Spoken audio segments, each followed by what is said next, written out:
The moment passed, and despite feeling dizzy, she began the walk back towards the centre where the car was parked.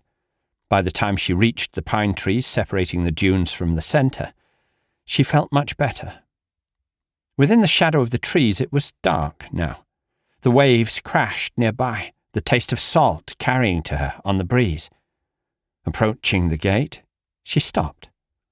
Several shadows moved in the gloom in front of her, barring her way. Something unnatural, unexpected. Taking the head torch from her pocket, she turned it on and angled the white light along the path ahead of her. They weren't here when she passed before. Anger flared within, tinged with fear, but she quelled it, ensuring the watcher wouldn't see.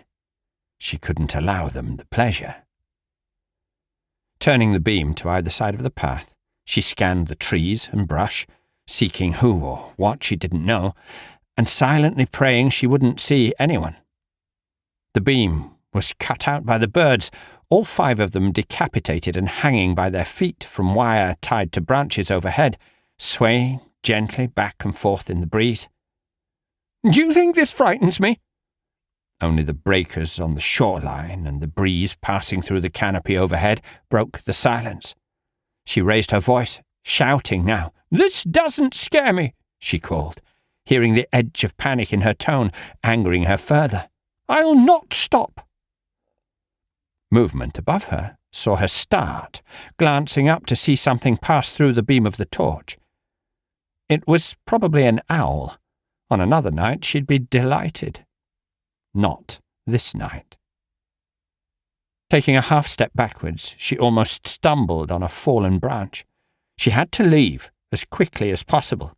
Sidestepping the display left for her, she found her gaze lingering on it as she hurried past.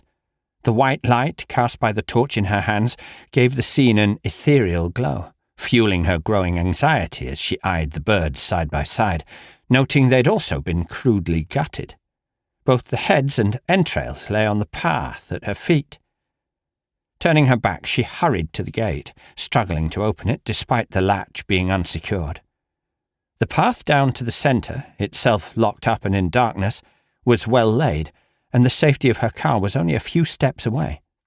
Reaching it, she fumbled with her keys, dropping them on the floor. Kneeling, she rummaged around blindly for them with one hand whilst casting the beam of light back towards the path in case anyone should appear. Not that she would know what to do if they did. Her fingers curled around the fob and she unlocked the car, clambering in and slamming the door shut before pressing the button to deadlock the doors. Only now did she feel safe. With difficulty, her fingers trembling, she slotted the key into the ignition and started the car. Casting aside the torch, she turned on the headlights, which illuminated where she'd just come from. The beams penetrated deep into the gloom of the pine trees. The silhouette of a figure appeared, its features masked by a hood and a thick overcoat. The dead birds provided a macabre backdrop. She thrust the car into gear, forgetting to depress the clutch. An awful grinding sound followed, and the car lurched forward as the engine stalled. She turned the key again, pressing the accelerator repeatedly, but the engine merely turned over and over, failing to start. Casting an eye back to the gate, the figure was gone.